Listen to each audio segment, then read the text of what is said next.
Thank you. Today is August 27th, 2025. This is the meeting of Bridgewater's Community Preservation Committee.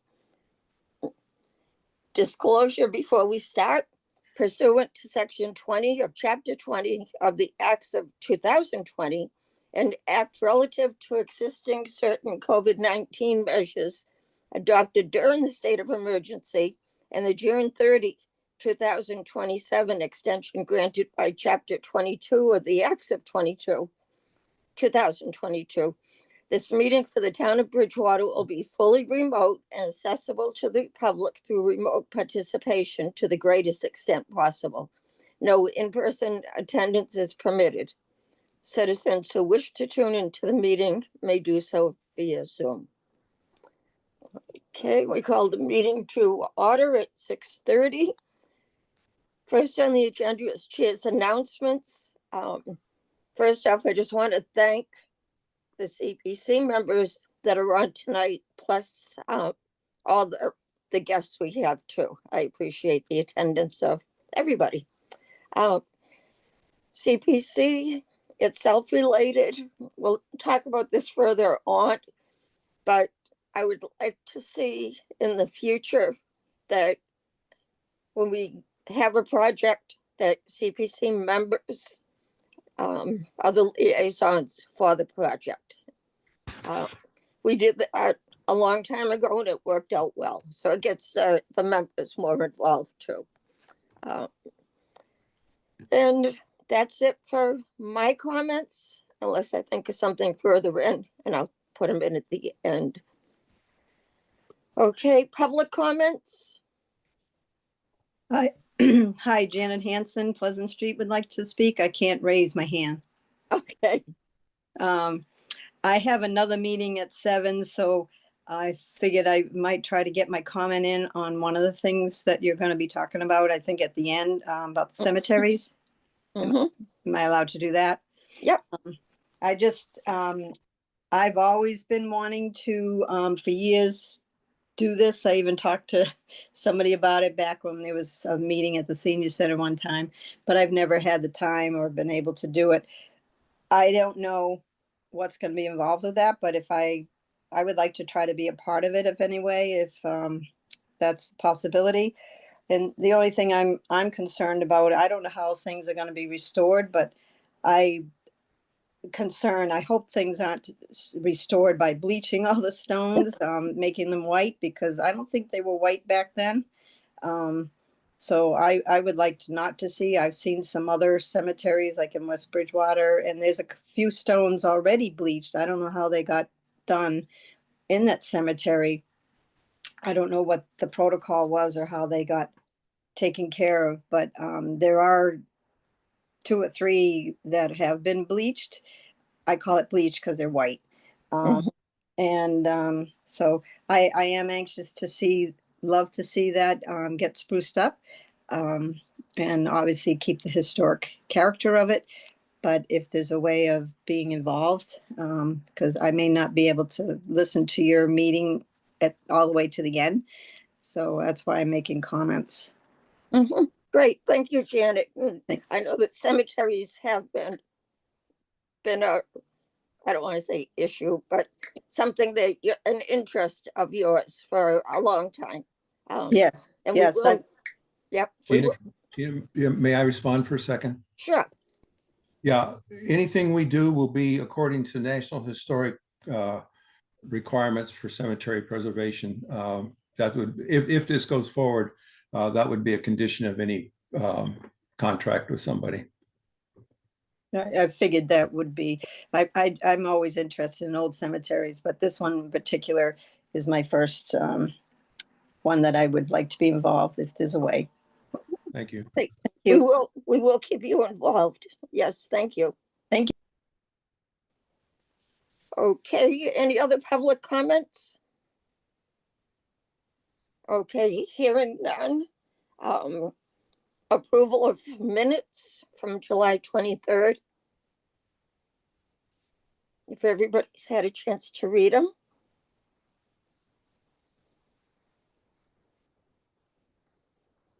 And if you have, I'd entertain a motion to approve. So moved. Do we hear a second? I'll second it. Thanks, Maureen. Discussion? They're very detailed. I think that's great. They're extremely detailed. I like that level, maybe a little less, but good. I tend, when I edit there, I tend to get a bit wordy, like very wordy. I try to cut things out, but oh well. Josh, roll call? Gina, Yes? Carlton, Yes. Patrick,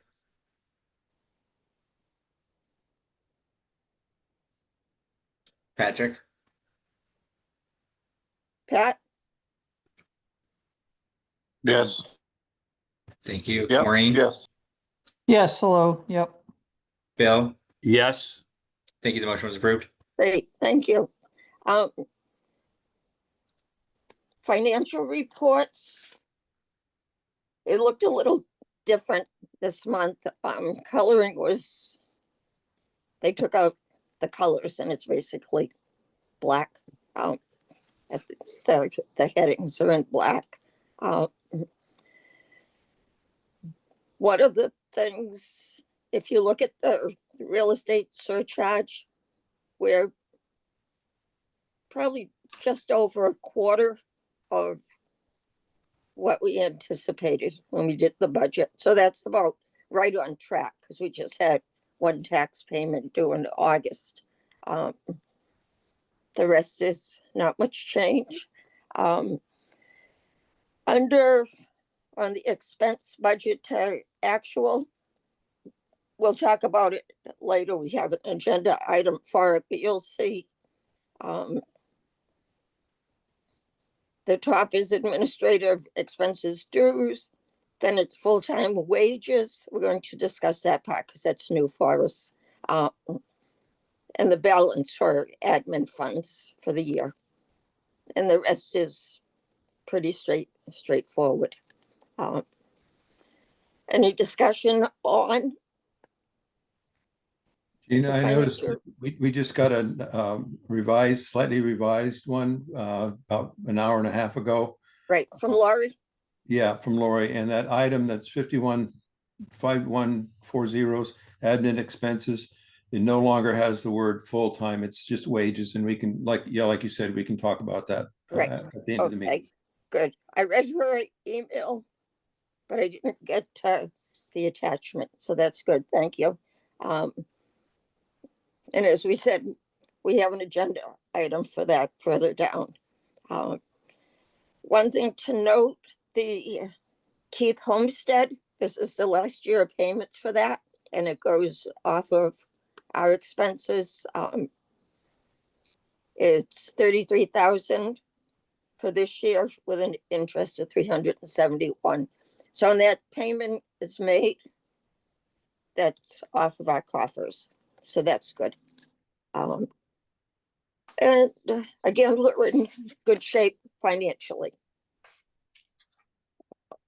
Any comments or discussion on the financials?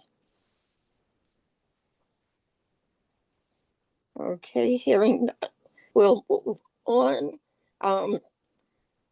We do have, just trying to see where potential new projects, the playground accessibility. We do have a few people on that are interested in that. Would the committee like to take that out of order? Or just quickly go through the other updates? I move to take that out of order. Okay, second, Second, Maureen, is that you? yep. Yes, Okay. Discussion? Well, let me just say that I hope it was distributed,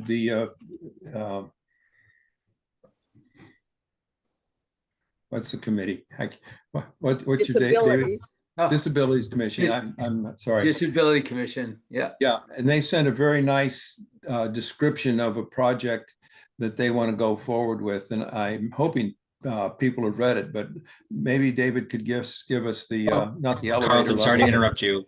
I didn't get to take the vote just yet.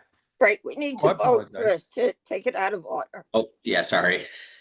That's okay. We're on the same page, Josh. Okay, if no discussion, roll call. Gina, Yes, Yes, Carlton, I'm sorry. Yes. Patrick, Yes. Maureen, Yes. Bill, Yes. Harry. Yes. Thank you. The motion was approved. great, thank you. As Carlton was just saying, David Friend, who's the chair of the Disabilities Commission, sent a very detailed summary of what they're looking to do. David, can you just give a recap of that? Sure, I'll be happy to. Thank you for having us, by the way. I think I have Estelle and Karen also on from the Disability Commission. And it's something we've been working on for quite a long time. We had a couple of residents step forward that had concerns for Marathon Park initially. One was a grandmother that goes here quite frequently with her grandchildren, and she has some difficulties walking on the wood chip surface that surrounds all the slides and swings and so forth.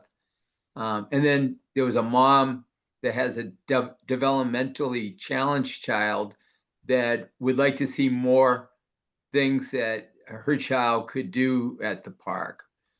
So we got involved in it, and we have a 4-part proposal that we wrote up. The first was this part of the proposal was discussing parks that are available in the South Shore area and some of the attractions they have. Then we moved into a section, part 2, that was an evaluation of Marathon Park. And I have to tell you, Marathon Park is a lovely park. It is clean, it's large, it's safe overall. It has a lot of attractions. It has tables set up that picnic tables that children with disabilities can utilize. It's all set for spots for children with wheelchairs.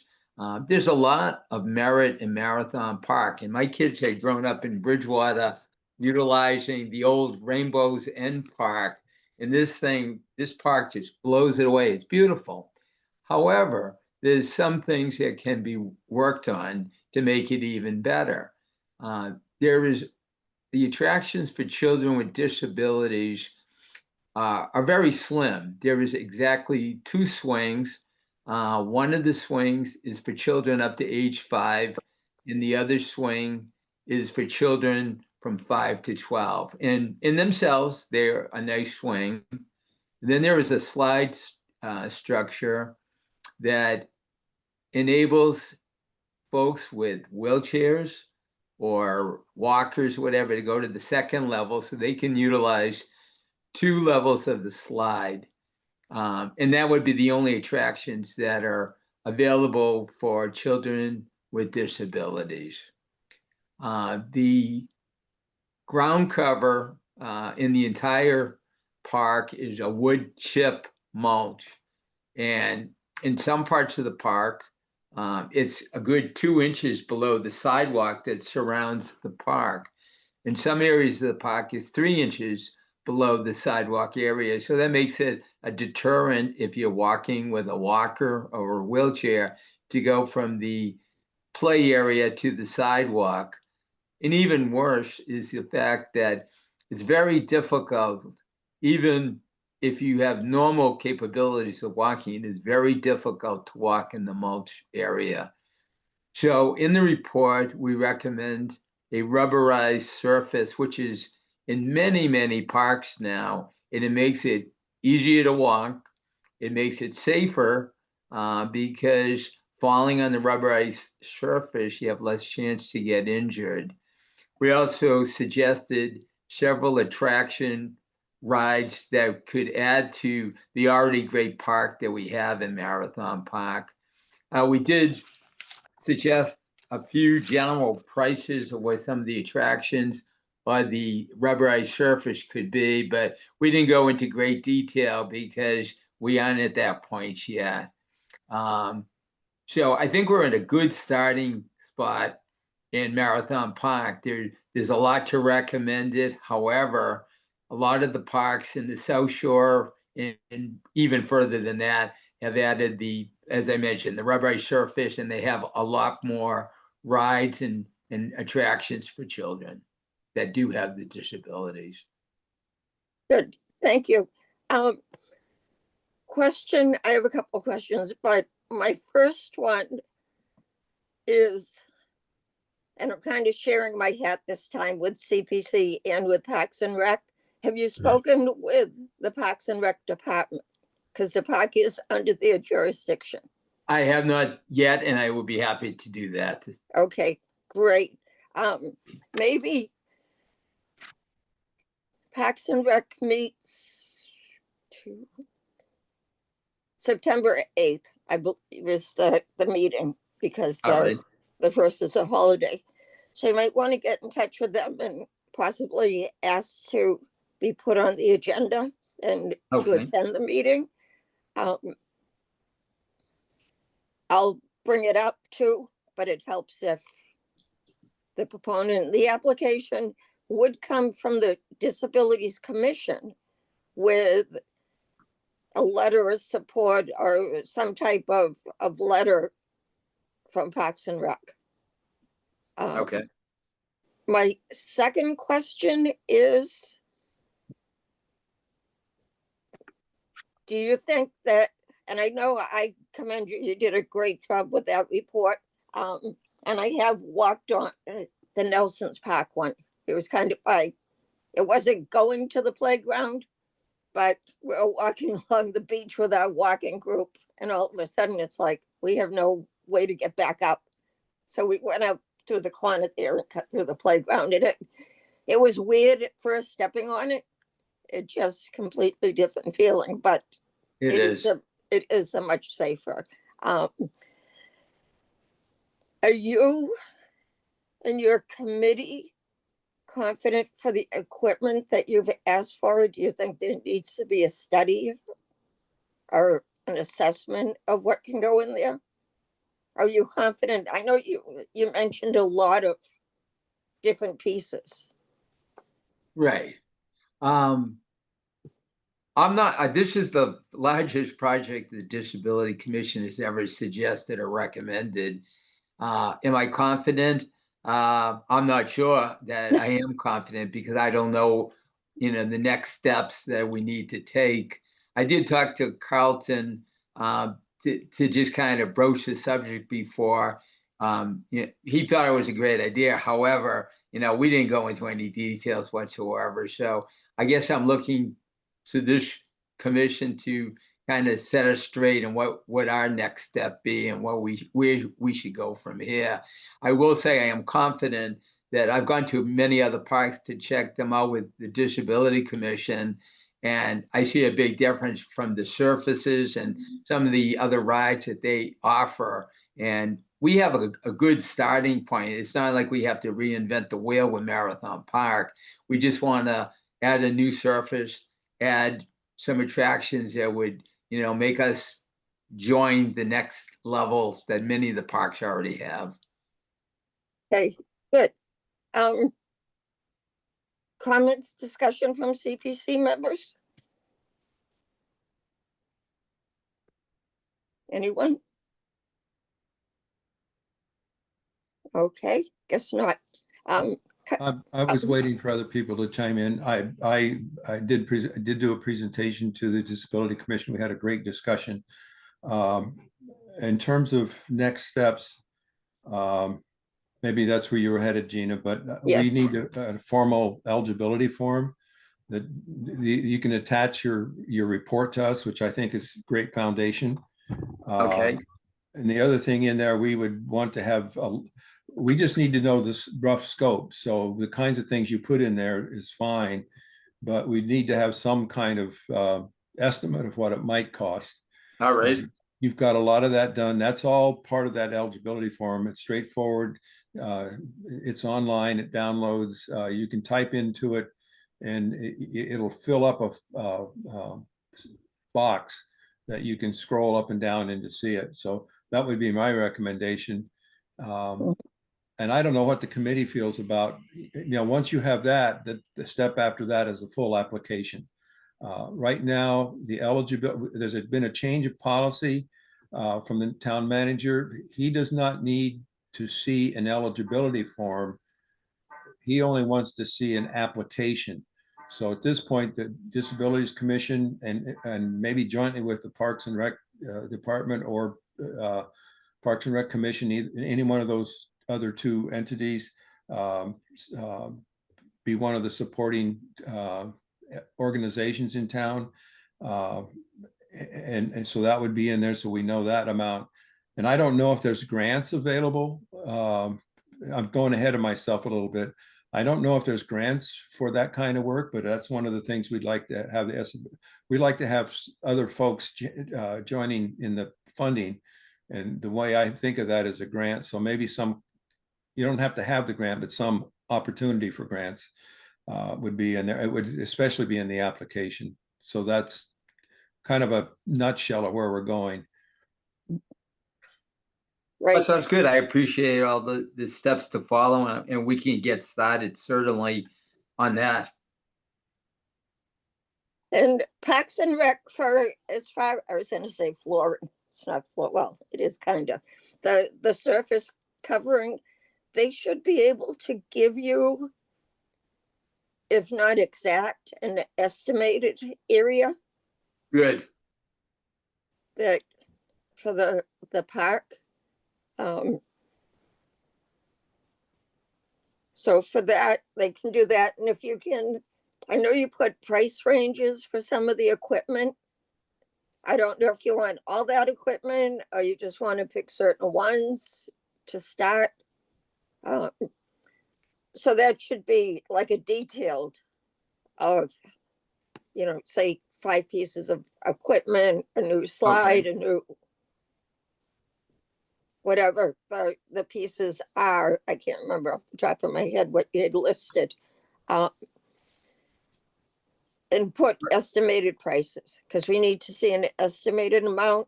And as Colin said, if we have, if you can show an attempt that, to research grants, we can try to look them up too. I know accessibility for playgrounds is something that the Mass Coalition for Community Preservation put out in their newsletter last winter, or a couple winters ago, about that was the big thing to spend CPA funds on, is accessible playgrounds. So if we have our schedule, if we have the eligibility form for our September meeting, we can take a vote on that.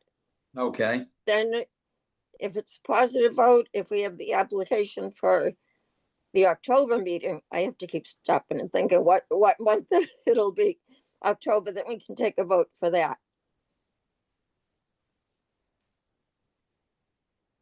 Good. Well, I appreciate you allowing us to join you tonight and, discuss this. And, I plan with our commission to follow up what you're mentioning, and hopefully we'll, see you all soon. Okay, thank you. Anything from the Disabilities Commission members that are here? Any comments or?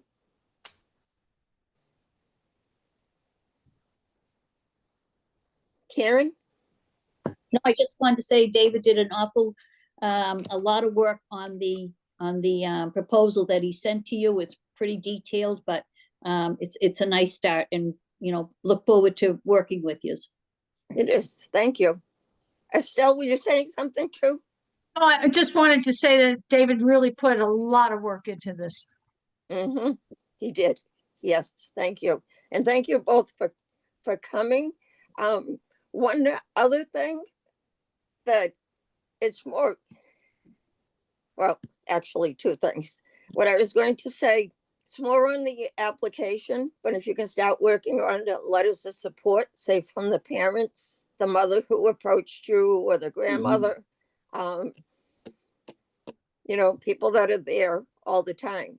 If you can get Okay, for their application too, you don't need them for the eligibility form, but for the application, pictures always help too.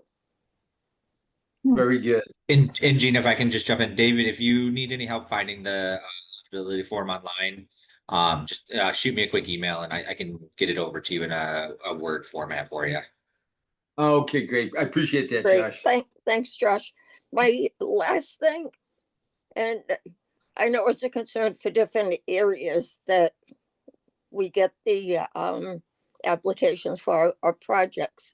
One thing to look at is how it will be maintained. I know Parks and Rec has one employee.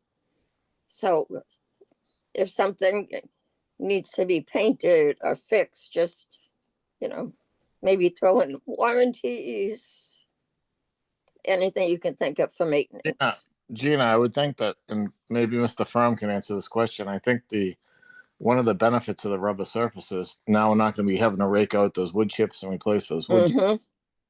Right, It's true. thanks, Pat. So it'll probably be a lot less maintenance. But just could I ask a question to Mr. Firm? Sure. Are you proposing to rubber surface the entire area or just part of the wood chipped area?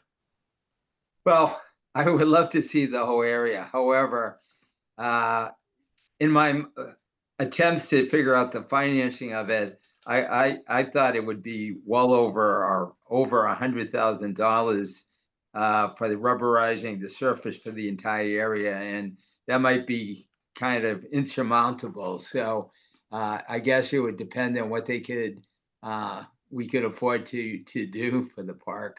You know, I mean, personally, I think that's worth it. I mean,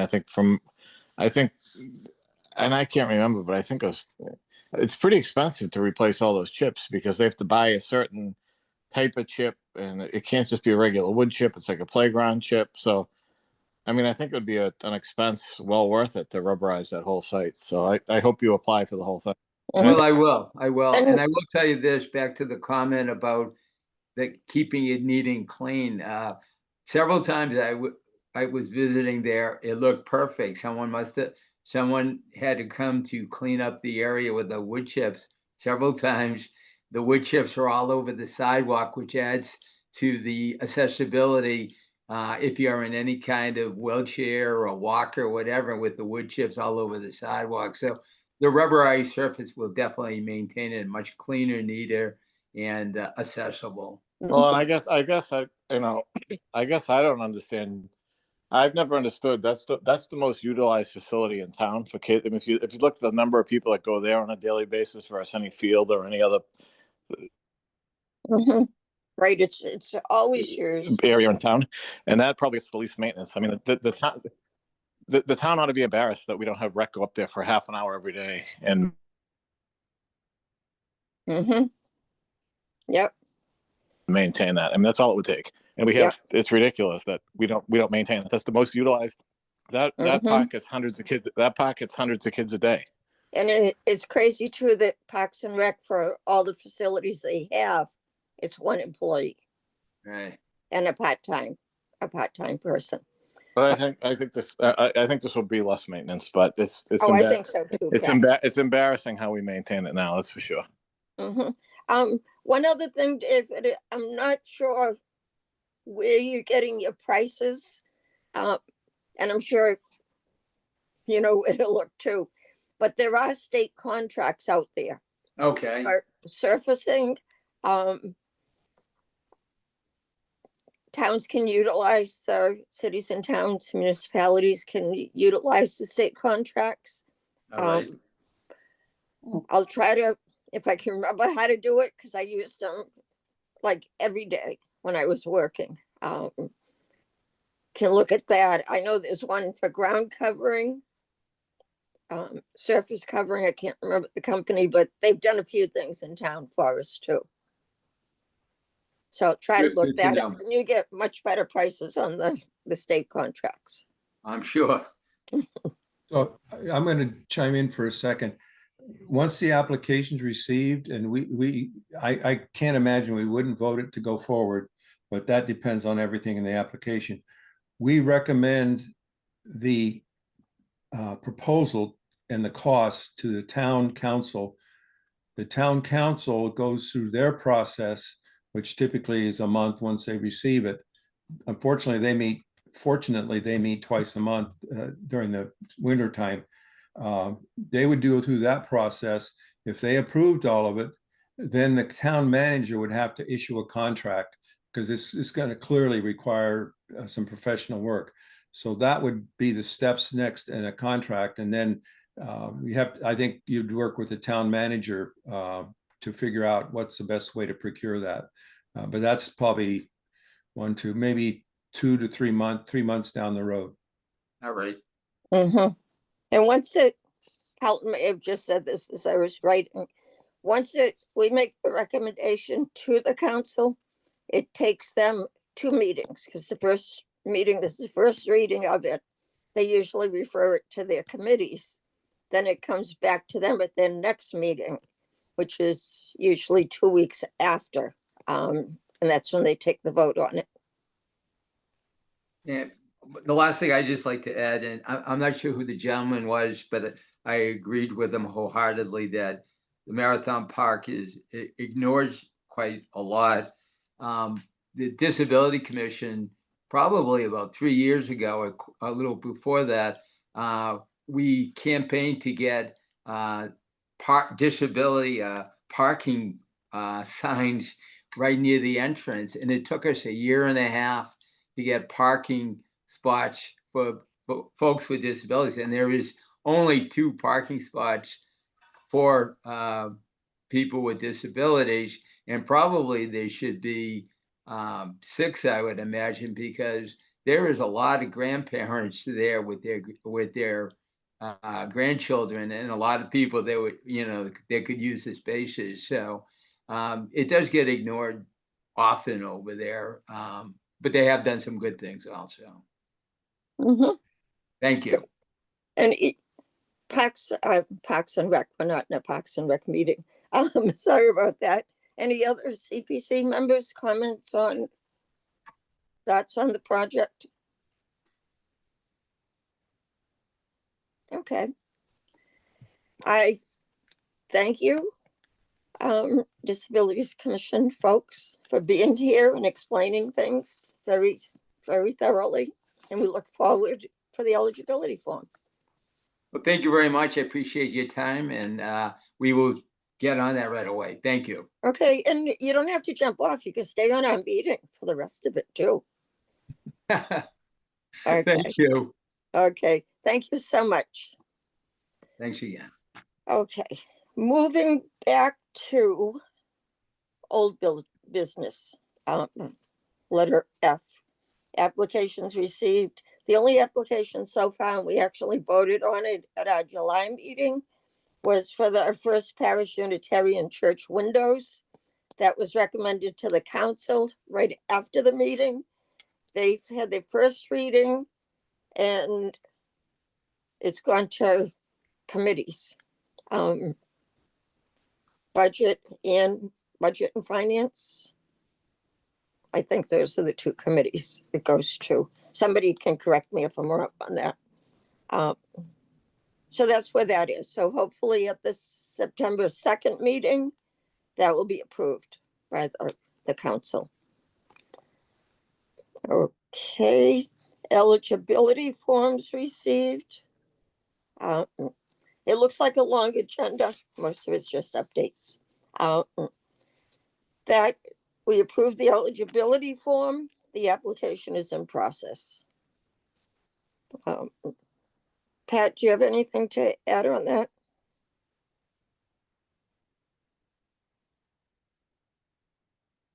Pat, What's that, Gina? did you have anything to add about the multifunctional fields, other than the application is in process and we should have it by our next meeting? You know, I had bad reception. I think I heard you say Pat, and then you cut out Yep. No, I was just wondering if you had anything to add for that. for the multipurpose fields. Right, other than the application's in process and we should have it by our September meeting. So I checked in, I know I told you this, but just Right. update everybody. I checked in with Mark Thomas because the application has to come from, even though different sports organizations are behind it, the application has to come from the rec commission and the rec department. So I did speak to Mark Thomas last night. He did speak to the rec director. I guess the application is going to be finalized. Mark suggested that I email Justin Casanova Davis, and just if you guys are okay with it, I just sent Justin an email because he may not be familiar with the project, just to update him before. I guess he'll sign the final. He'll sign the final application. Mark asked me if I'd attend the meeting with him with Justin, so I did just send an email before you asked me for an update to see if Justin Casanova Davis would be willing to meet with us for 20 minutes just to update him on the project before Mark and Jim Small submit the application. Okay, good. So I would hope that they would have it in. I mean, I think it already went through your committee, right? It went through Parks and Rec, right? Yeah, so and I think we have all the support. Planning board wrote a support letter. The school department wrote a school letter. The one thing I would say, Carlton, that doesn't make sense and that we need to figure out as part of the application is that you had mentioned that you would want, the state would want a letter saying if the school department ever built on that land, that that CPC would be reimbursed. And just having discussions with different people on the school committee and in town, the school department has no right to build on that land. It's town-owned land. It's not like regional across the street. It's like the Mitchell School. If anything were to be built, it would have to be authorized by the town, and there would be a town committee. For example, the Mitchell School, the district really had no say in the development of that site. They had representatives on the committee, but they were all Bridgewater residents that were voting members. So I don't see how a letter from them is needed because they have no right to build anything on that. It's a lease agreement with the town to operate that school, but any building or anything would go through the town and the MSBA. Okay, no, Pat, thank you for that. And I think Carlton has something on that too, but just quickly, I understand the school department itself, Bridgewater Rainham, can't build. But what if the town says we're building an addition to that school? We need it. It would be the town building it. Would the town then have to repay CPA funds? And that's a question for you guys. I don't know because I don't know. I'll chime in here. I believe the advice we got from the coalition was to in fact have a document in place that's binding that should in the future, after CPA funds are spent on that property, should the town decide not to use that, the town or whoever was doing it would have to repay the CPC accounts. So I personally would like to see a formal letter in place to that effect, just because it's not Chapter 97 land. So we need to protect the whole goal is to protect the CPA's investment in that recreation. So maybe I'll see if Mr. Casanova Davis can draft that letter, just saying the town understands that. Something like that, or the town attorney, whoever does it, but basically having as part of the application an agreement, a formal agreement that the town would reimburse CPC should they want to use that property for something other than what CPA is funding for. Well, let me, do we have those agreements on other areas in town, like the softball fields? That's town-owned land. I mean, I guess my question is if most of the money is coming from town taxpayers. I think the issue is the school district. If the regional school district started to say, well, we need to expand Bridgewater School and we think it should be over there, that's why this regional school district might say that. But the regional school district has no say in that. That's the town. You know, that's it just. I would agree with, and maybe I'll talk to Jason, Attorney Rollins, but I think that I would agree with you, Carlton, if it was across the street where both towns own that land and the regional can apply for a building or can sell land. They can, the district controls that land, not the town.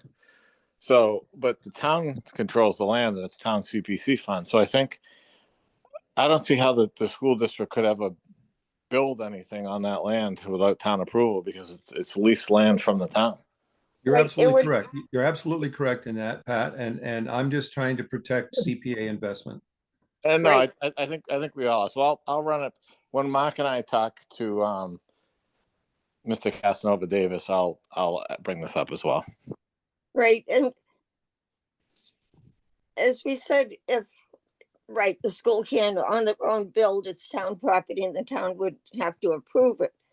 But like you said, it's all taxpayer money. It's two completely different pots. It's almost like water and sewer being used for roads or something. Kind of like it's kind of like taking CPC money for a school and putting it back in the general fund, but that's all right. Right.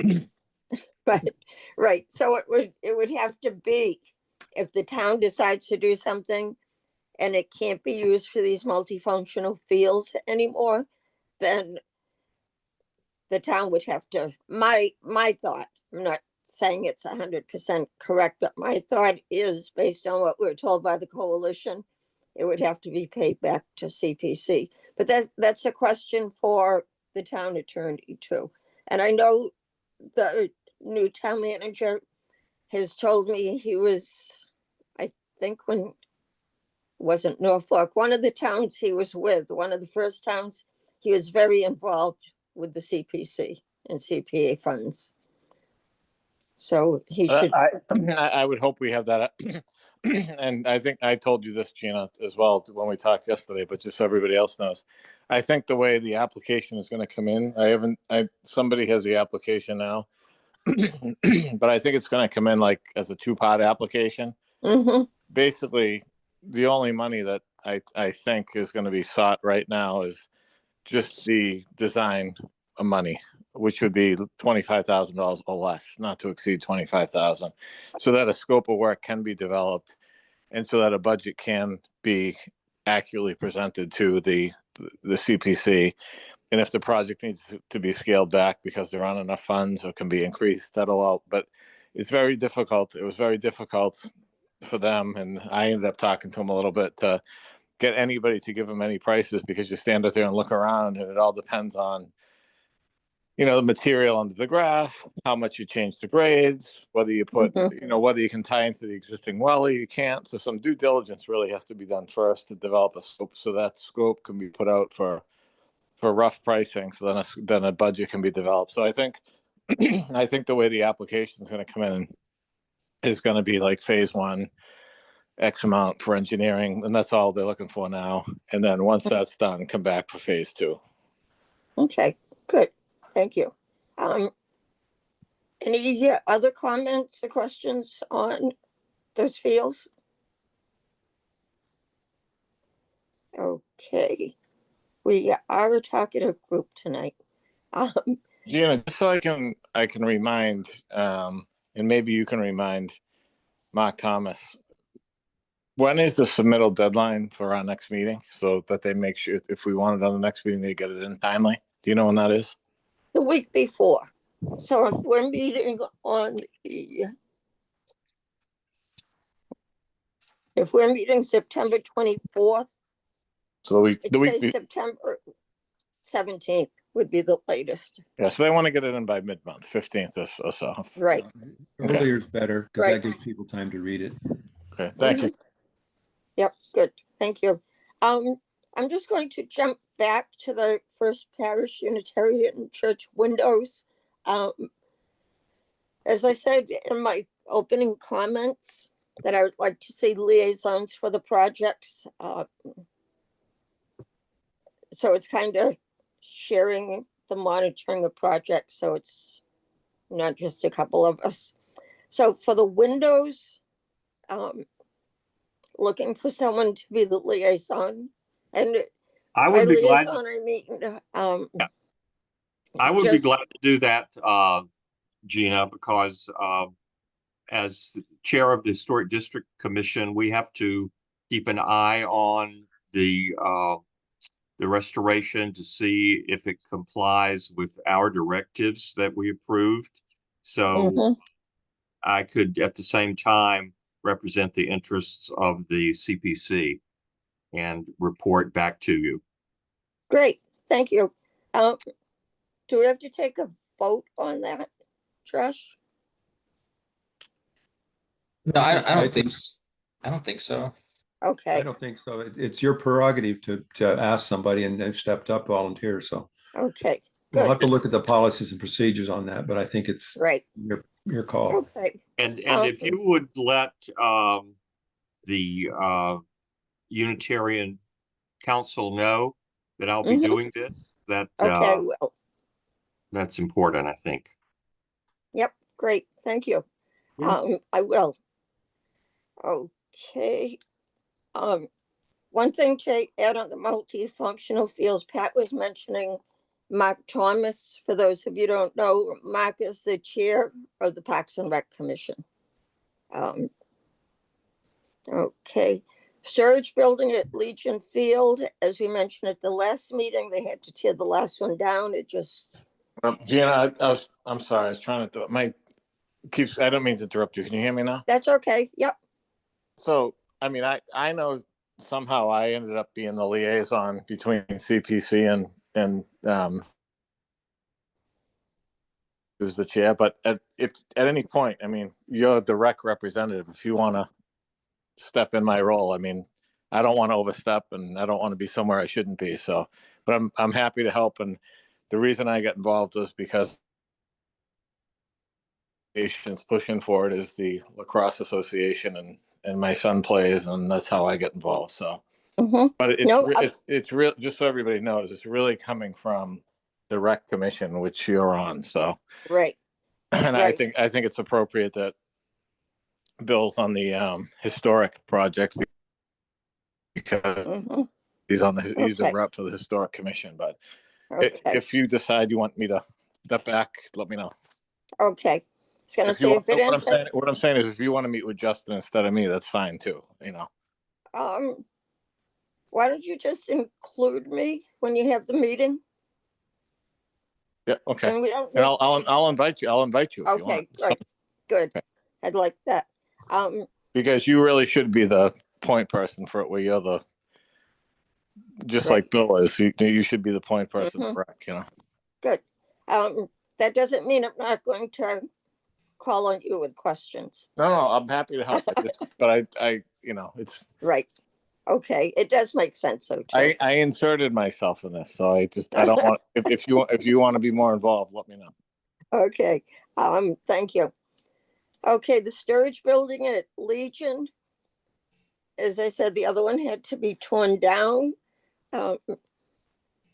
Parks and Rec, unfortunately, I couldn't make the last meeting.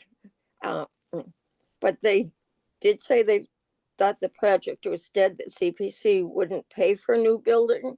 I informed them that it is a possibility, so they work on an application. One of the things we have to look at, I'm not sure if they're looking, and I hope not, because I think it'll take away from the looks of the grounds. I don't know if they're looking at a space building or to have something, a wooden something constructed. I'm not sure. So that's one thing that once we get the application, that are their eligibility form, because we had returned it before for more information, Yeah. that we just have to research if it's a type of building that will be paid. Colin, do you know if, I know I looked, there's a lot of recreational equipment buildings that have been paid by CPC, but I can't tell what type of building. Yeah, I think the eligibility form should describe that now that they have to submit the eligibility form. But if they have some buildings in mind, if they're going to scratch build it, or if they're going to buy a former, one of those big bins that they use to ship stuff around the country as a storage place, you know, if they need to include that in the eligibility form. And as long as it's not going to be a building that's heated and other type uses, I think it's probably eligible. Okay, good. Thank you. If CPC members have any thoughts on any of these, feel free just to jump in. Next is Cedar Street Community Center. I've been following that one and I don't have an update on it. I haven't heard anything, so it's still a work in progress. Okay, great. Thank you. First Cemetery, you have the eligibility form that Carlton prepared. Very thorough. And I hope you've had a chance to look at it. Carlton, do you want to talk about it? I hope to take a vote on that tonight. Yeah, the genesis of that is to improve the appearance of the downtown. And that First Cemetery is one of the more iconic parts of that downtown area. The town is working for the Summer Street Park to be built up.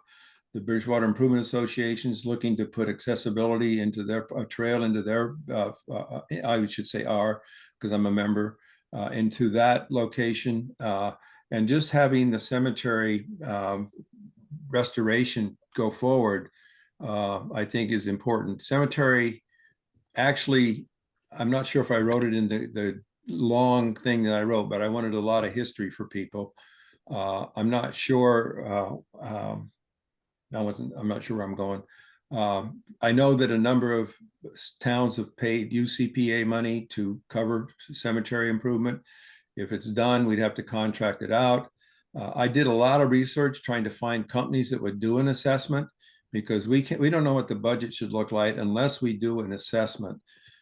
We need somebody to come in and look at the stones and give us a count of how many are leaning, how many are broken, how many are laying in the ground and need to be stood up. Also, there may be, given the age of that cemetery, 1718, and the time that's passed, there may be headstones and footstones that have been covered up and buried. And so we need to have a way to look for that. The documents I looked at on that particular cemetery suggest that there was somewhere between 500 and 2,000 burials there. I don't think there's 2,000, but there may be some burial locations that are underground, and that could require some sophisticated ground penetrating radar to look at it. So all of this is in there as background for everyone. And I would like the assessment to actually look at the other 10 town-owned cemeteries. There are 4 privately owned cemeteries that are on the historic register in Massachusetts. The town has 10 of them. And I would like the assessment to look first at the First Cemetery and then look at the other ones and give us some estimates of what it would be to do restoration work on those. And that's why I put a budget number of $200,000 in, because I don't know what's really feasible. And I thought I should go high. And then we would, if it goes through the town council, approves it, then we could issue an RFP. The town manager would issue an RFP that would have scope in it. We'd help develop that scope. And then they'd bid it out and see what we can come back with somebody to do a full assessment or assess 2 or 3 of the cemeteries. So that's my thinking on that. We just need to make sure it's eligible, which I'm quite confident it is. And I'm happy to answer questions. Thank you. This is Janet Hansen. Can I make a quick comment on that? Sure. You do know that some of the people that were buried there were removed and put into Mount Prospect. not everybody that was originally buried there is there anymore. They were moved, and I never could understand fully the reason, but they were moved to Mount Prospect Cemetery. Yeah, thank you for that. And I know the university did a complete study on all of them. That's one of the things. I couldn't get the data, but that's one of the things I think I wrote in the eligibility application, that we would need to have that, whoever did this access that. I do remember now that folks were moved. Maybe some of my long ago relatives were moved to the new Mount cemetery. Prospect. Yeah. I wonder if I'm not sure the word, the caretakers, it's not the owners, the ones in charge of the Mount Prospect Cemetery. I wonder if they'd have records going back that far. Judith Gabriel is the chair of the the trustees for Mount Prospect Cemetery. So she's a great resource. Okay, And we can yeah, reach out to her. And my wife used to be on that committee as well.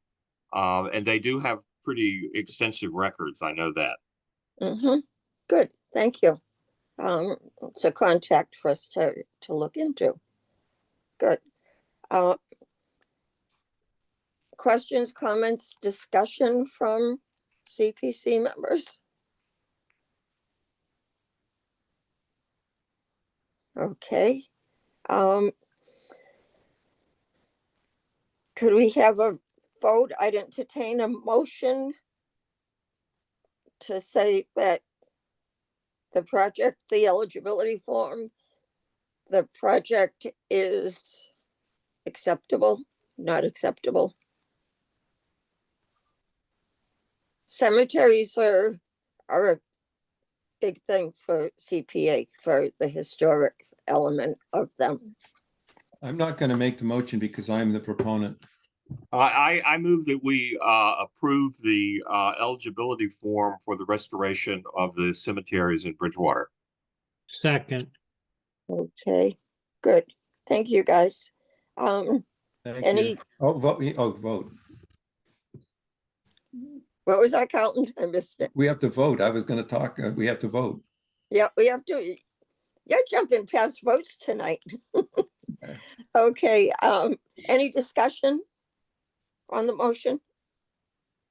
Okay, Josh, roll call. Gina, Yes. Carlton, Yes. Maureen, Yes. Patrick, Yes. Bill, Yes. Harry. Yes. Thank you. The motion was approved. Great, thank you. I will proceed with developing an application. Okay, great, thank you. And like we said, you might want to check too with Judith to see if what they have in their records. Will do. Great, thank you. But Janet, I know what you mean. I see those stones that are white, and I saw some in West Bridgewater the other day that were white too. And I don't know where the white came from, but okay. Project updates. See, Hanson's Farm. It's the CR's. I can do that because I've been closest to it. The CR is all done. I believe the grant money has come back. So the remaining pieces that CPC is overseeing is the signage, and that's the two signs that were being developed for the Hanson Farm. The main sign, which is about the conservation restriction, I was told it should be coming in late August, early September. And the proposal said that they would install it, and I worked with the Hansons to where it would go. And then the second sign, which is more of a trail sign, it has the rules of the trail and the rough layout of the trail. That one will go in another location, and I think he's going to be close to having that one done also. So he didn't update me this week about it, but I think that's where it is. So, and the last thing is we're talking about with Wildlands Trust to have a press release on the conservation of that land. And Wildlands Trust is working on that, and they're looking for some input from the Hansons and Gina, and I think I gave a little bit, that kind of thing. And the last thing I wanted to mention to the record is that we would like to have some kind of ceremony, probably after farming season is over. So it would be probably late October, possibly early November, in terms of just having a gathering to come and have a few speeches, etc. So that's a work in progress also. Mhm. Good. I talked with Bob Hanson one day, and we talked about the whole project, but I also said about having some type of dedication, some type of reception for the whole thing. And after farming season, and he said farming season goes through October and Christmas trees start in December. So he'd suggest sometime in November, but we can work with them on that. And Gina and Carlton, if I can just jump in on that. Sure. When you guys do get kind of an idea as to when you'd like to do that, we've been trying to utilize our PR firm, so we could get a press release out on that. Oh, great. Even if it's, if the Hansons just want to have it, they don't want a ton of people showing up, but we could at least have a press release after that there was the ceremony and everything, just so that the town is informed. But if you wanted to make it into an event, we can also talk to BTV and things like that. Great. Thank you, Josh. My recommendation is put on your tickler list. I had forgotten one more thing. The CPA funds are being used to provide bridge and bog type material to get across wetlands. And I am still waiting for the surveyor to get me the exact locations where a bog bridge or bridge over water would, not troubled water, but a bridge over water would need to be installed. And I'll continue to work on that. Good. Yeah, but it looks like we have, as of July 31st, but I know nothing's been spent in August, $4,152.60 left for that. Thank you. That's good. Thank you. Okay, Stiles and Hart improvements. That's the bridge over troubled waters. We're working, we mentioned at the last meeting that the contract had been closed out. We don't know who instructed it to be closed out. We're trying to find that out. We have no idea. But we want to get moving on the project. We want to see it completed. It's been a long time with the process. We met, we started the whole conversation 2 or 3 weeks ago. I was told by somebody that was at the park that the sign was being put up. And I know we mentioned at the last meeting, the sign that was ordered by the town manager's office on the advice of community and economic development, that it didn't reference the community preservation funding, which is required. But the chief park steward let me know a few weeks ago that the sign company had staked out where to put the sign. And when he told me where it was, I personally thought it was a bad choice. So that started that. I just wrote to the town manager with a question about that. The sign, if you've been to Stiles and Hart, if you park in the main parking area, almost going up the hill, it's not at the street like I envisioned it to say where the park was. Because I have people asking me all the time, where's this park on 18? Where's Stiles and Hart? Because there's no sign there. It's not. It's staked to be put beyond the first kiosk. So more like the start of the trails. But that got me into a conversation with Bob Ruley, Director of Community and Economic Development. And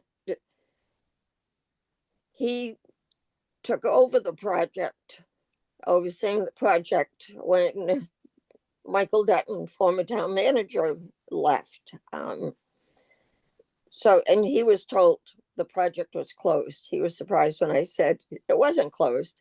So Carlton and I met with him Monday. We went over what needs to be done. He even questioned a couple things like where the easement, the sewer National Grid easement is, that includes that landlocked piece of property, which nothing's done on that yet. So we talked about that, and we said that whole side is not done. So he's going to look into it. He's going to talk to Pat Brennan, who is the engineer for the project, and see why it wasn't completed. It may have to go out to bid again, but Bob had agreed with us that the southern part that I just said, next to the river, right behind McDonald's in Burlington, that's supposed to be an accessible trail. He asked where the parking is. Well, the parking isn't even close to there. So he's going to look into that, maybe change a few things. But that's where that stands. Oh, and I did, we've mentioned many times having the land surveyed so the trail can go around the landlocked piece of property. Bob suggested I write to Greg Tansey, I think that was it, to request, because the surveying can be done in-house. And also, Carlton can probably speak more on this, but the conservation restriction, Wildlands Trust is combining the new 2 parcels, which are next to the old Chinese restaurant, with the 5 parcels that were purchased 5 years ago. Then Carlton, in his research, thank goodness for Carlton with his research, questioned if the original park ever had any type of restriction on it. So we're looking into that. As far as we can see, it doesn't. And Carlton, you're a lot more up in CRs than I am. If you have something to. What in the grant agreement with the Parks and Rec grant, it has a legal issue that it talks about, and the land needs to be conservative and needs to be, and I don't fully understand it, but it's called Chapter 97 land. Chapter 97 land basically says whatever the use is, it's forever. And that's never been done. And so I sent that information to Wildlands Trust because he's working on a couple things. And I said, well, for the Styles and Hart Park, you know, which conservation restriction are you working on? And he said the 2 areas that Gina had done. And he says, well, we didn't even, and I sent him the information, and he said, we didn't even know there was another grant that was going on. And so he needed that information for the deed restriction, those kinds of things. So we're in communication with working with that. And so that's a work in progress, but we need some further advice from the town. I think Parks and Rec needs the advice from the town as to whether or not we need to formally, actually that property has never been declared, or by the state doesn't recognize it as a legitimate park. We use it that way, but it's not really ever been designated as a park. And to do that, I think that's the Chapter 97 piece. And so there's a lot of work to be done in that area. And I think that should be done. I don't think it's a problem, but it should be done just for the future. To that end, I believe when we talked with Mr. Ruley, he was going to try to organize a meeting with the engineer, the town himself, CPC representatives, town engineer, that kind of thing, to just go over the design I have it up here. There's a map of the design. Just go over what the next steps are going to be so we can get this done. I think CPC funds, we didn't talk about the fact that there's a reimbursement coming from the state for the grant, park under the grant that we got. And my numbers, if they're correct, we may get about 250, maybe a little more $1,000 back from the state as their reimbursable part. And when that comes in, our Thousand Heart budget will go back up to about $1 million. And that leaves a lot of room for lots of good things to happen with the park. I'm rambling on here because the application that came from the town manager back 3 years ago calls out a lot of connections to the Town River Landing parcel. And so there is a kiosk that's been put there. There's 3 other kiosks, I think, within the park. We want to have trail signs and in the park. I think David Moore wants to have some historical information, and I think he mentioned the last meeting there's been promises about that. So having that whole set of factors discussed in one place so we can actually get a path forward to finish this project is what we're working on. Thank you. And for signs, John Hart, who's the chief park steward in town, is asking that we put something in the kiosk, the trail map. So he's getting a copy of the trail map. He said when he's out in the park, people are always asking him where to go, which way to turn. So if we can at least get those up there, just pin them up. I've seen in parks, which I would rather see as I walk different trails, I would rather see a map that I can take a picture of if I need to look at it. I'm seeing more and more QR codes.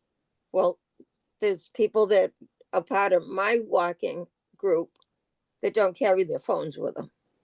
So a QR code will do nothing for them. But QR codes is something to think about in the future, but we do need to get working on the signs, the kiosks. There's one at the start, the big parking lot, and there's one by the pond.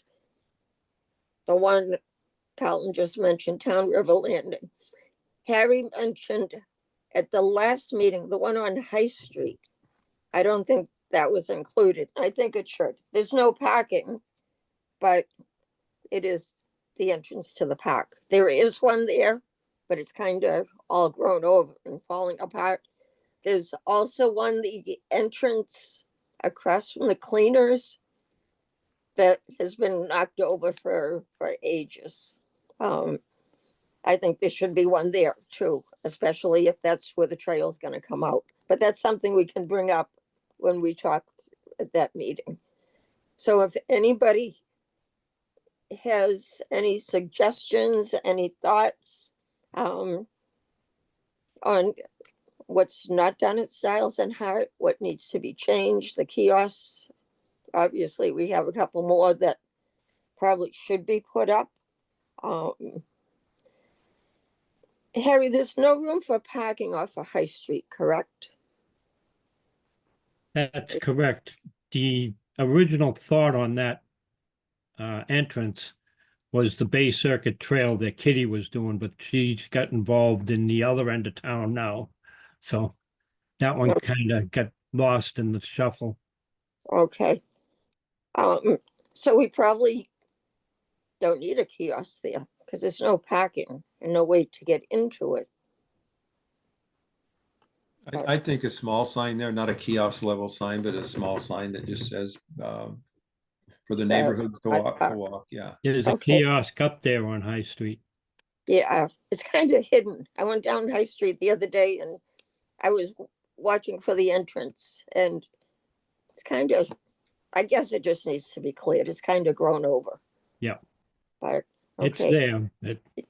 It's in a little ways to right.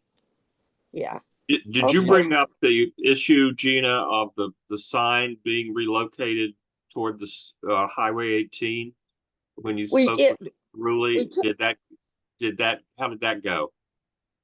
well, he doesn't think the big sign should be there. The one that doesn't reference Well, CPA, he called it the state sign. the state sign, because he took the design of the sign and the wording from the land grant, the state land grant people, who, that's what the grant was, land and, I think, land and water grant. So he mentioned we could put our own sign up, like what we was ordered for Hanson's, or just put a small sign, just basically Styles and Hot Park. But the CPC funding issue aside, there should be a larger sign to identify to the public what that park is. That's Mhm. that's the important factor, it seems to me. Right. And that was my thing. We should put the big sign out by the street, but something I to, think, something, I'm sorry. nope, go ahead. I think Mr. Rulli objected to that, and he said, just put the state sign down, but you guys go ahead and do what you need to do to have a more bigger sign. And we mentioned that we had done the Hanson Farm signs, and he said, well, he's basically said one of the things he's been after for a long time is consistency of signage. So I did send him examples, not examples. I sent him the mock-ups of the Hanson Farm signs and the Peconi Farm as the one that we're modeling on right now. So we could do that. The other thing, I just remembered another thing. CPA, we're supposed to have 2 or 3 signs that were made for any CPA project to be put up there while it's in progress. And I called Chris Hartman today to find out if he can find the second sign that we could at least get it up in the near future. Mm-hmm. Good So I'm idea. following Thank up you. on that. I'm sorry, Tina. Good. Thanks for thinking of that. And that's usually one of the things for our projects. I like the signs out, just never gave it a thought for this one. Okay, anything else on Styles and Hart? Okay. Hemlock Drive window replacements. Just a real quick, I reached out to them to see where they are. I know they're in the process of installing and refurbishing the windows. But I didn't get a report back to them because a couple of them were on vacation. But there is a CPC sign down on the property. It's not as visible as I would like to see, but it's there. It's a work in progress. Okay, good. Parthenon Freeze. No action there. We need to talk with town manager to figure out a schedule. That's just on a, we haven't been able to have he has been so busy with so many priorities. We didn't meet with him. That'll be put on the agenda for the next meeting that we have with him, try to get a schedule. Mm-hmm. Oh, excuse me. Josh, can you check and see if there is a schedule for hanging the freeze? I know you had written to.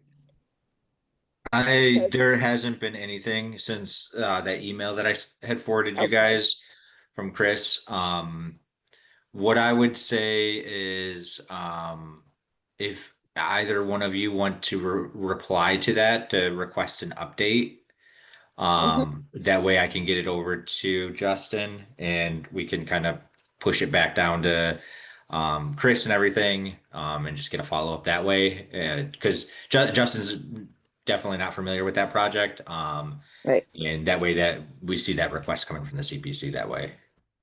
Okay, good. Thank you. Next is the townhouse interior historical architect assessment. That's the thing. If I had to say it quick, I couldn't say. And I just have to check back to make sure I sent all the information, but it was voted at the last meeting. I just have to make sure I sent all the right paperwork. And I apologize, I didn't check it before the meeting. But I will, I promise. Okay. Any questions or comments? Any of the projects in process? Okay, project updates, completed projects. Broad Street properties, I think we're just waiting for the CR and final report, I believe. The same for Summer Street. Rebinding of the death records book is the final report as well. The Edson book, Carlton picked up the restored book with the digital format, I'm not sure the word for it. I haven't seen it. He said it looks good. I delivered it to the library director, and it is now in the historic room at the library. It's in a very beautiful case to protect it. The digital file, Jed told me that they would make sure they had several backups on it and get it posted so people can actually access it. And I do have one person that has already said, can I see that so I can study it? So oh, great. It's there, it's done. Okay, and Josh, I sent you the invoice, correct?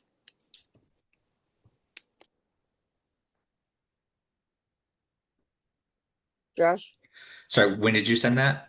I sent that the end of July, maybe. It was right, Carlton, when did you pick up the book? Well, I picked it up around the 8th of August, so it was in early August that okay. was sent to you for payment this Okay, month. so it might have been right before you went on vacation, Josh. Or right Okay, about that yeah, time. let me, I can resend it to you too. okay, yeah, I think that might have been right before I did go on vacation. So yeah, if you don't mind Yep. resending it to me, Yep, and I'll then I can resend just it. double check. And Okay, thank you. just for the record, it Okay. came in a little bit under what we had budgeted, so a couple, maybe 250 or so, and we'll come back to CPA. Okay, good. Okay. Potential new projects. Jenny Leonard Park is still depending. Parks and Rec wants to do something with Jenny Leonard Park. The question is still if the town accepts that property, the Oldfield Estates. Pat, well, that was a planning board thing for that land to be given to the town. Do you want to talk to Justin about that? Yeah, I can bring that up when I talk. It was, I mean, at the time, the town planner worked with Parks and Rec, worked with the town manager, the developer. So everybody agreed to put that land aside. And now it seems like, Now not everybody, some people are disagreeing with it, but right. just to fill Justin in on what's going on. So Parks and Rec is holding off anything on Jenny Leonard's part to see what's happening with the rest of that. Because there's no sense doing Jenny Leonard Park if it's going to be combined with the other parcel. Okay, basketball courts instead of recreational land. I have to talk to Parks and Rec to see if they're still looking at that. I know basketball courts, they are. It's just the summer, it's such a busy time for the fields, but I will bring that up at the next Parks and Rec meeting. Restoration of the fire department hand pump truck. I haven't heard anything from their prior chief, Chief McDermott. I can update you on that. Oh, okay, good. Thank you. We had a request today from a Jimmy Reedy with the fire department. Mhm. And as I understand it, he's working on, when they move into the new fire station, they want to take some of the images and pictures and historic things over to the new fire station. So he was asking what I knew about, they have an image of picture back in the early 1900s and they don't know the name of the people they're trying to find out. So I recommended he talk with David Moore. And also I did a lot of research on online at the archives at the university today and sent him information on what those are. What he told me about the Osamakon fire apparatus, what happened, it was supposed to be displayed inside the fire station in the foyer, but Right. the designs didn't make enough room for it, so it can't go there. Oh, And so that's on hold. And what he told me, he didn't think it needed that much.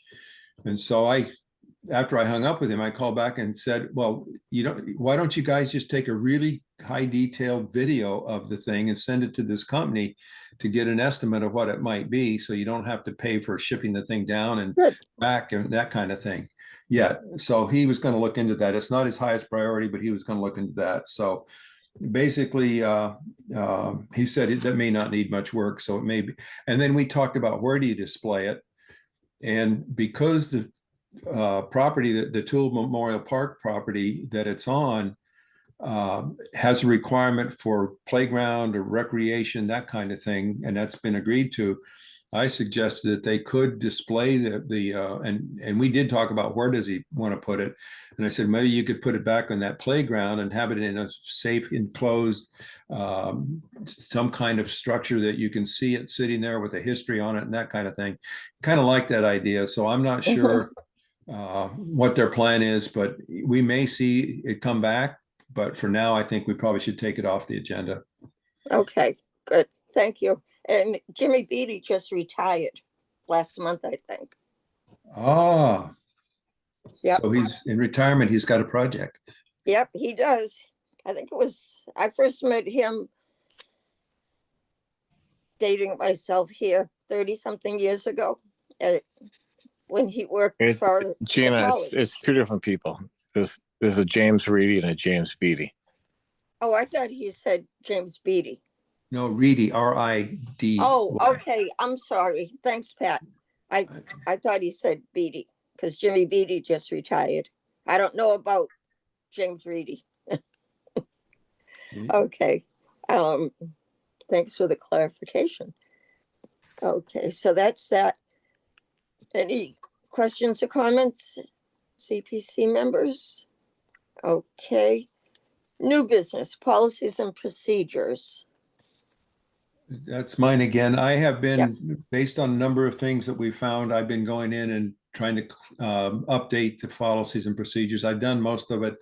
Hopefully I'll get it done and Gina and the town manager will have a look at it before our next meeting. We can get it out, but I'll be out of town for a few days in the middle of the month. But we'll try. And I'm actually having surgery on the 11th of September for my second cataract fix. So I'll get it done and get it out, and we'll get it to you guys for review and hopefully a vote. If not in September, certainly October. Okay, good. Thank you. The next thing, and I'm just going to jump to our email from Laurie Guarini. Okay, the next thing is administrative assistant. Our administrative assistant, due to the override not passing, looks to have hours cut.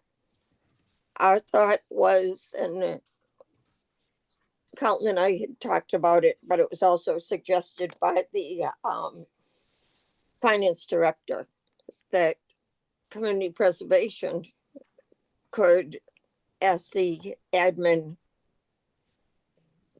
to concentrate that so many hours a week for community preservation things. I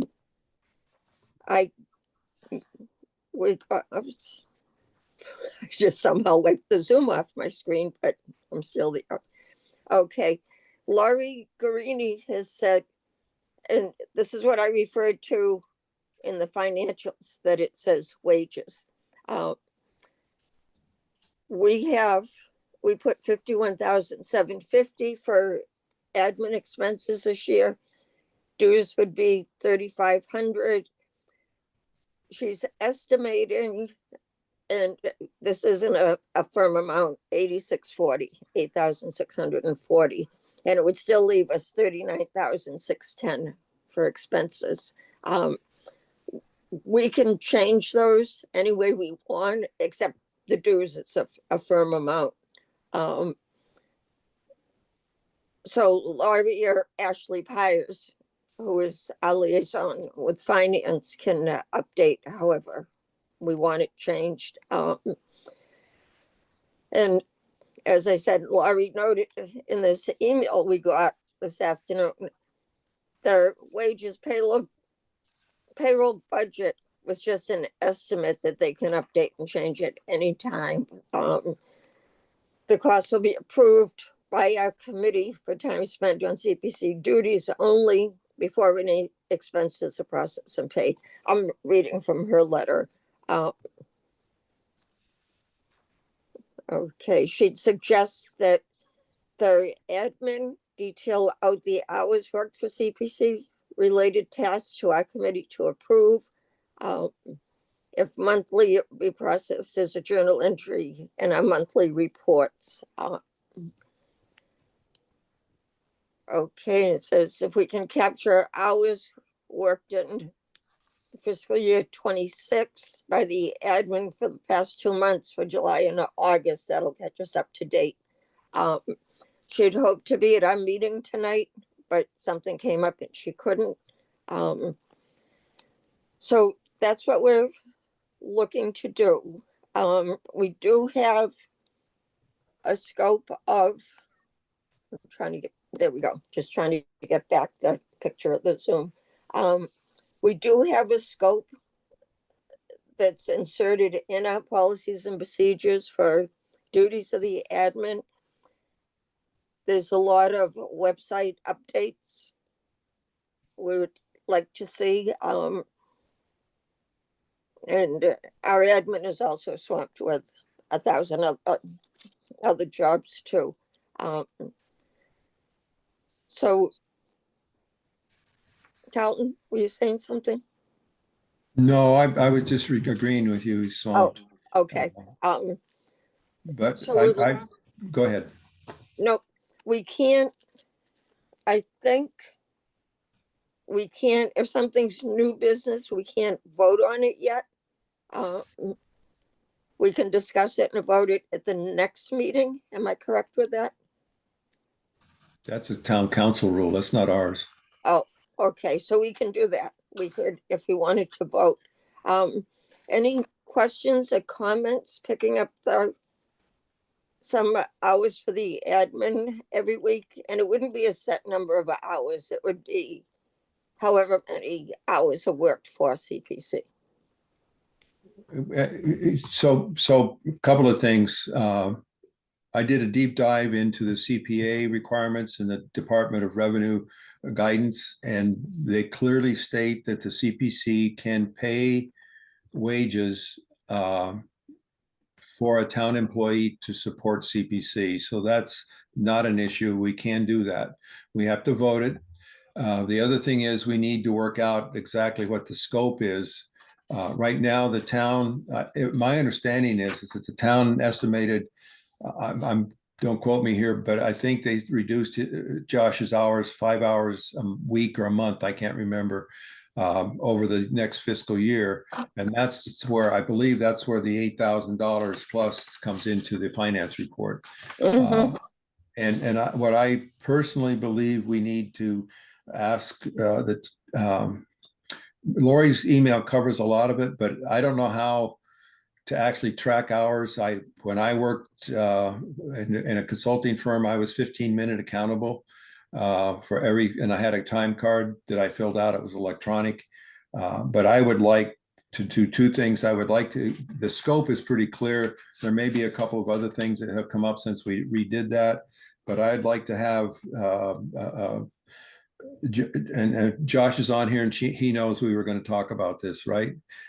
So I would like to have a spreadsheet or something where he tracks hours, his daily hours or weekly hours, so that there's background, and that's what would form the submission from the town or for him for X hours at X rate, a Y rate for this period of time, and it may be monthly, because the finance department can do journal entries and that kind of thing. So I'd like to see that kind of tracking personally, but it's really up to the committee how you want to do it. That's just my thoughts. And it's, before I ask for comments from the committee members, way back when, before we had someone in the town manager's office supporting us, we had an admin that we paid, and I think it was monthly, bi-weekly. I'd have to go back and check, that the admin would submit their hours to me and to finance. I would approve it and they would get paid. So it's something that we've done in the past. And we do have funds to pay someone. Thoughts, CPC members? Anybody? Everybody? Bill, So- what do you think? I have a question. Oh, sure. So somebody has, I'm just trying to understand it all. Somebody's Mhm. hours have been cut, right? Right. And so they're looking for us to pick up some additional hours in order for this person to be paid. Is this Josh, or is this a secretary, or who's this for? Or are you not allowed to say? Technically, we shouldn't It's say. for Josh. It's for Josh. Well, right, but Okay. I think we've been advised not to say, Oh, but I just said it. I'm sorry. yep, Yeah, that's I just- okay. oh, okay. Um, It's I think okay. we all knew that. Yeah, Oh, right. no, I didn't, obviously. But, so then, okay, so for any work he's going to do, you'll just, as lawyers do, they keep their 15-minute increments for what work they're working on. And that way we'll know what's going to be the pay. And is there a certain pay scale that we need to follow? Or is that something that we set? Or how does that work? I think that my thought is the town would set it based on the regular pay scale, what they get paid for. He's got a salary. That's the rate I'm assuming he gets paid. We can confirm with that. But I think basically they've done the math to say, here's how much money we need to cover his salary. And he Okay. does work hard for us. Oh, no question. Just trying to understand what's happening. And this Yeah. is because of all the budget cuts and that sort of thing Right. going Yeah, on. And the, I think it's money very well spent. And that we should definitely go through with it and vote in the next meeting. The next meeting or this meeting? I think we could vote Oh, this we can meeting. vote? I thought That's we fine. had to wait, but Carlton said that's just a town council rule. Okay, well, we'll vote. Yeah. Well, what I think we could do personally is we could have a vote to authorize up to 8,000, whatever the money is, to cover the administrative assistant coordinator salary for CPC work only. And then we can work out the details. We could, as part of that, I would say also the town needs to submit a detailed tracking form for us. Sounds Mhm. good. Okay. Other discussion, Harry, what do you think? I think it's a good idea and it's well deserved by Josh. Mm-hmm. Yep. And he does work hard for us, and our plan is to make him work harder. And Um, I'll add one other thing is according to Lori's memo to us, we would approve the hours on a pay period or monthly basis, that mhm. kind of thing. So we have authority to oversee that, like all invoices. Mhm. Yep, Pat, your thoughts? I'm sorry, I'm having all types of technical difficulties. That's okay. Yeah, I'm fine with it. Okay. I mean, not only does Josh provide general administrative assistance, but he's also our tech support. which is so important during these meetings when we have to look at Mhm. pictures and so forth. And then he helps with the website. So, you know, it's wonderful to have somebody with all those skills. We're very fortunate. I agree wholeheartedly, Bill. Okay, do we have any other discussion on that? I'll entertain a motion that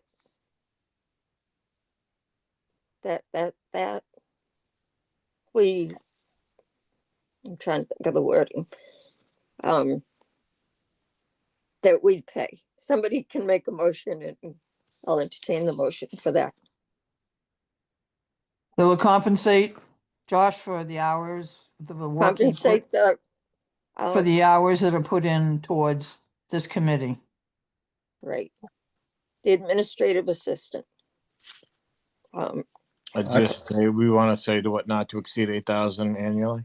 Yeah, Yeah, I would suggest it's authorized up to $8,640 of CPC administrative funds to support CPC administrative activities. that works. Does that work for you, Maureen, for your motion? It does. That works much better. Okay, and I was stumped too. I'm like trying to think of the wording for it. So up to 8,640. Okay, discussion? And I would add one thing to that motion, since I don't think anybody seconded it yet. I would add I one thing. just thought that after I said discussion, we don't have a second. I would add one more thing to it, that the town would submit to us work with us to develop a final scope of services. Yes. Yes. Okay, good. Great. Do we have a second? I'll I'll second it. Okay, Choose one. yep, Maureen. okay. Was it Bill or Harry? Well, Maureen and I spoke at the same time. Okay, well, it was Maureen's motion. Yeah. Carlton just helped with the wording. Oh, okay. I'll second it then. Okay, good. Discussion? I know we already discussed it before, but, okay, Josh, roll call? Gina, Yes? Carlton, Absolutely, yes. Maureen, Definitely. Patrick, Yes. Bill, Absolutely. Harry. Harry, on mute. Harry? Okay, Harry's on mute, but he had said in the discussion, he thought it was a good idea. Can we count that as a vote? No, I don't We think won't so. count it as a vote, but I'll make sure to note it. Okay, Okay. But the motion was approved. okay, good. Okay, Stiles and Hart signage working group. We kind of hit on that briefly last month. And a little tonight to put together a group. David Moore wants to be included. I know John Hart does. I do. And John Hart would represent Parks and Rec for it. So that's what we're just thinking of to put together for Stiles and Hart, just as signage, because we really need to get the signage done. So if anybody else wants to volunteer, we'll take volunteers. Okay, or if you have ideas for signage, we definitely appreciate them. so all I would do is recommend that the working group be yourself, the park steward, Harry, if since he's had involvement, we don't want to go into quorum at all. It would include David Moore and maybe a town employee of some to sit down and work with you. Okay, and that could be John Hart because he's a town employee. That could be it. Yeah. Okay, good. Okay, any discussion on that? Do you want a motion to form a working group? I don't want that because then you end up at potential open meeting law and quorums. I think a working group is just that. Yeah, I think so. I don't think we need a motion and a vote on it. Right, but you probably need to check with the town attorney as to whether or not a working group like that would need to be more formal. Okay, I can check with him. Okay, anything else brought up by the committee? Okay. Almost done. Committee liaison reports. I've kind of already said for Parks and Rec for some of the projects. Maureen, open space, anything? Nothing to report. Do you guys have your new member yet? No, we do not. As far, last I talked to Eileen, we don't. Okay. Okay. Harry.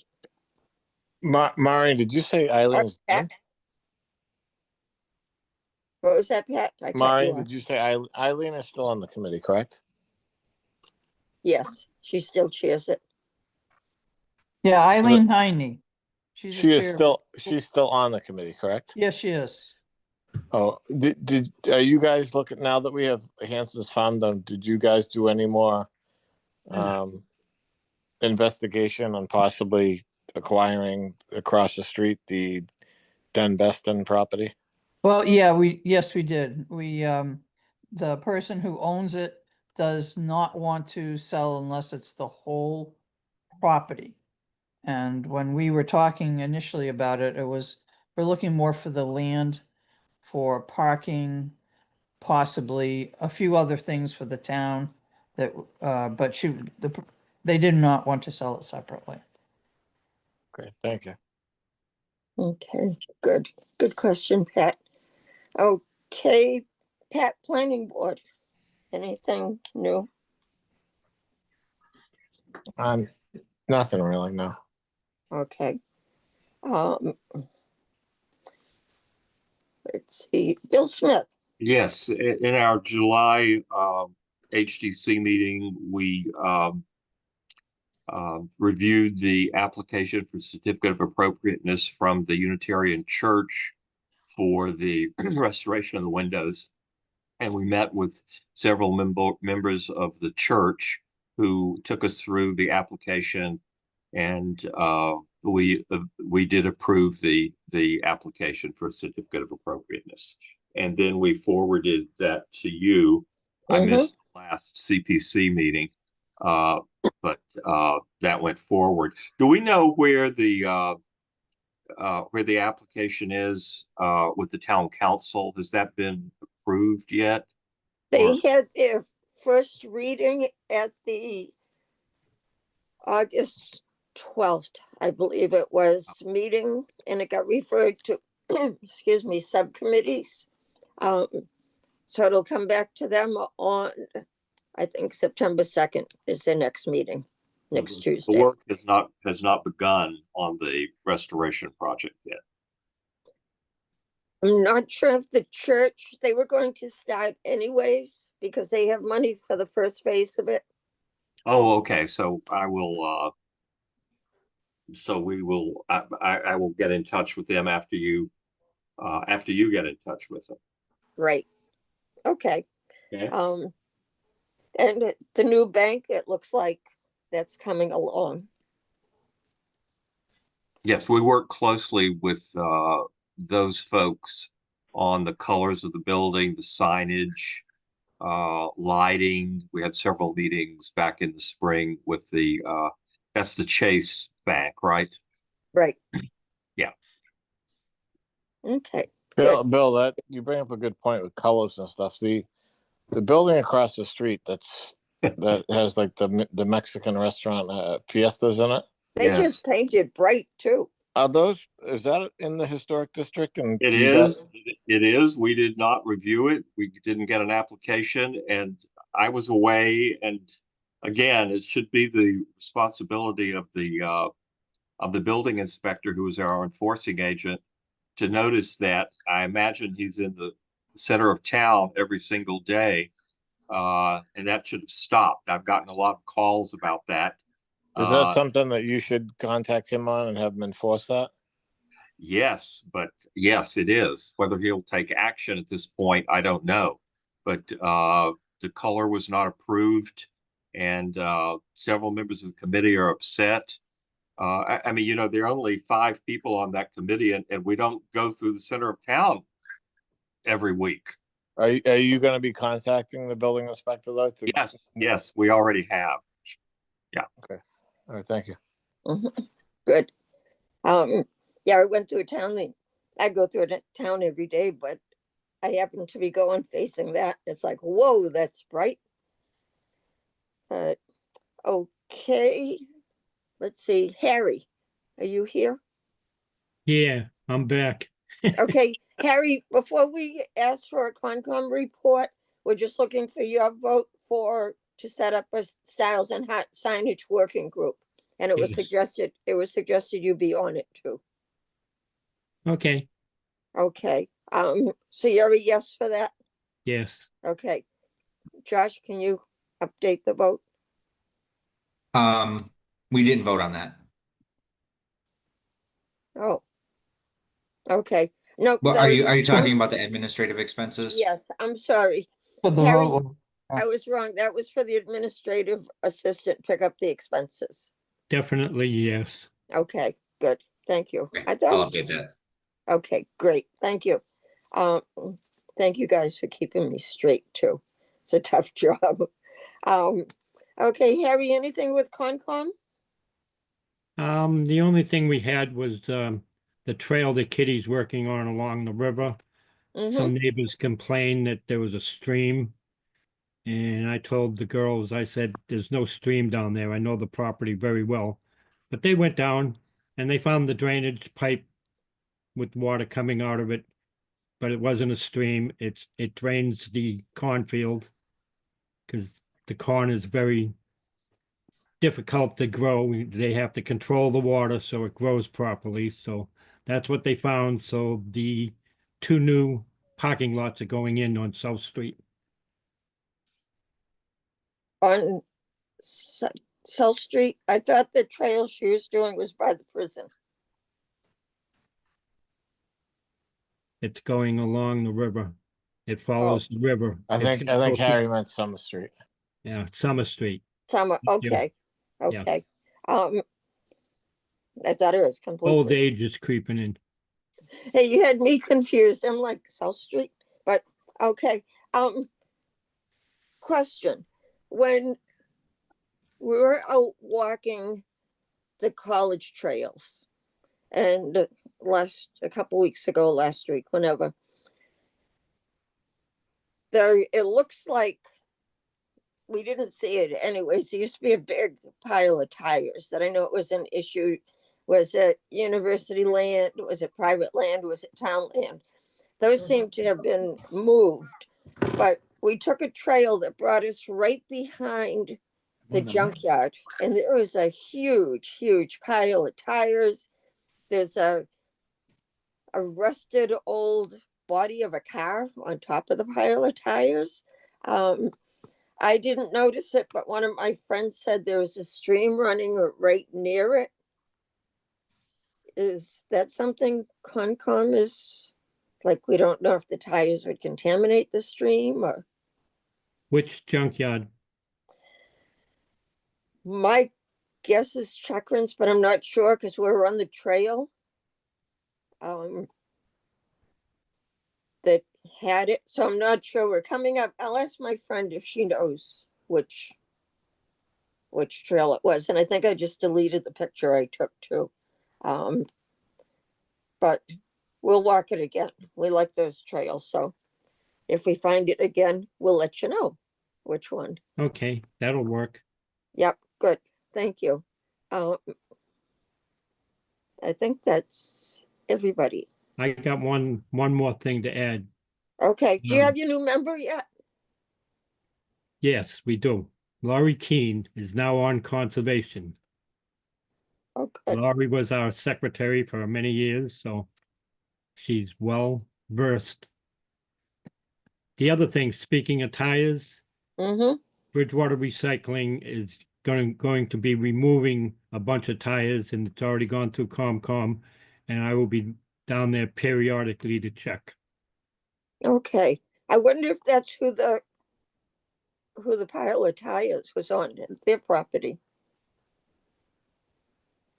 I'm not sure. We just came across it from the back. Okay, good. Glad you have a new member. Okay, upcoming events, none that I can think of, except the Fire for Effect has their farmers market again on September 6th, I believe. Okay, public comment. We don't have any public left. Next meeting date is September 24th. We're still iffy on hybrid or complete remote, but we'll keep you posted. And if there's nothing else, I entertain a motion to Adjourn. thank you, Harry. Okay, a second. A second. Thanks for discussion. Never any discussion on adjourning. Okay, Josh, roll call. Tina, Yes. Carlton. Carlton muted.